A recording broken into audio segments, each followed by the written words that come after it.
अरे भैया मैं 2 घंटे से यहाँ खड़ा हूँ, पहले मुझे दे दो।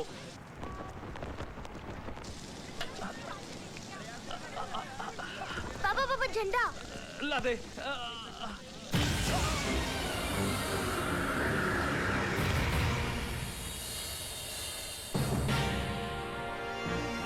ना समझोगे तो मिट जाओगे हिंदुस्तान वालों। तुम्हारी दास्तां तक न होगी दास्तां। ये 3 रंगों में छपा कपड़े का टुकड़ा नहीं तुम्हारा राष्ट्रीय ध्वज है। इसका मांग करोगे तो कभी सम्मान नहीं पाओगे। कौन हो तुम? कबीरा, जिसने इस परचम की आन के लिए अपना ये बाजू कुर्बान कर दिया। इस चवन्नी के तिरंगे के लिए? शाबाश। भारत माता के आंचल की कीमत चवन्नी लगाई है, तो अपनी बेटी की लिबास की कीमत क्या लगाओगे? 2 कौड़ी। दरअसल कसूर भी तुम्हारा नहीं है। आजादी तुम लोगों को विरासत में मिली है। अंग्रेजों के जुल्म और शहीदों के कुर्बानी के किस्से तारीख में पढ़े हैं तुमने, वो भी सिर्फ हिस्ट्री के पीरियड में। पीरियड खत्म तो किताब भी बंद। तो उन कहानियों को दोहराकर क्या करें? 50 साल हो गए आजादी मिले। 50 सालों में क्या तुम अपनी मां को भूल जाओगे? 50 सालों के बाद अपनी औलाद, अपनी बीवी को भूल जाओगे तुम? इस धरती से भी तुम्हारा कोई रिश्ता है?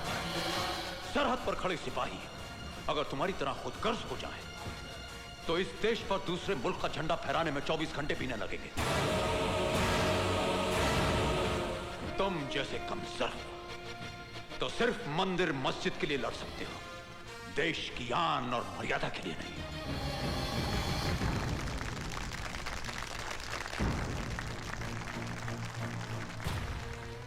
नहीं बेटे, नहीं। ताली बजाने वाले तमाशाई होते हैं। मैं तो इस पीढ़ी को मैदान में देखना चाहता हूं। इनकी आंखों में वो जुनून देखना चाहता हूं कि दोबारा किसी की हिम्मत ना हो कि तुम्हारी सरहदों की तरफ आंख उठा करके देख सके। रब रखा, तुम इस मुल्क के निगहबान हो। लो, संभालो अपने देश की इज्जत को। इसे कभी बेइज्जत मत होने देना।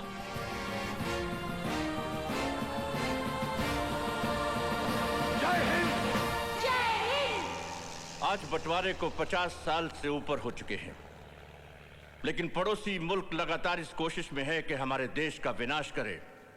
हालांकि पिछले 3 जंगों में वो हमसे बुरी तरह से शिकस्त खा चुका है, इसलिए वो आतंकवाद के जरिए हमें उकसा रहा है, हमें प्रवोक कर रहा है और हमारे स्टेट्स को हथियाने की कोशिश में लगा हुआ है। लेकिन उनकी इस कोशिश को नाकाम करने का एक तरीका है, और वो ये है कि उनके खिलाफ तमाम सबूत हासिल करके हम यूएनओ के सामने पेश करें, ताकि वो पड़ोसी मुल्क को एक टेररिस्ट स्टेट डिक्लेयर करते। हमारे इंटेलिजेंस आर्मी के कई जांबाज सिपाही इस मकसद में शहीद हो चुके हैं। आज मुझे ये कहते हुए बेहद खुशी और फख्र महसूस हो रहा है कि हमारा एक जांबाज सिपाही इस मिशन में कामयाब हो चुका है और तमाम सबूतों के साथ बहुत जल्द वो हमारे पास पहुंच रहा है।